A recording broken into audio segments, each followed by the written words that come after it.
Today I'll show you how to make smooth zoom-ins and zoom-outs in Premiere Pro. Begin by making an adjustment layer and placing it on top of your first clip. We're gonna add the transform effect, so type in transform in the effects panel and add it to the layer.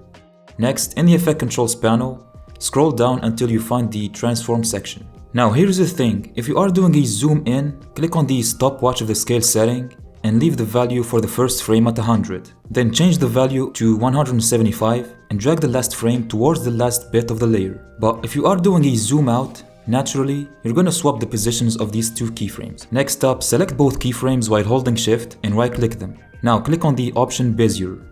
Click on this drop down arrow and we can expand the graph like this.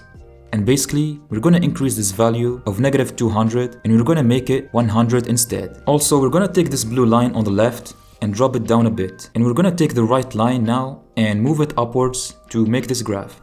Remember, this is for the zoom out effect. For the zoom in, just swap both of these keyframes and make the right arrow downwards like this and the left arrow go upwards. Now all you have to do next is scroll down and increase the shutter angle to 360 to add some motion blur to the animation. And if you want to quickly add this effect onto your other clips, select your adjustment layer and while holding Alt on the keyboard, drag it towards your other clips. If you found this video helpful, please like and subscribe. Also, feel free to watch this next tutorial.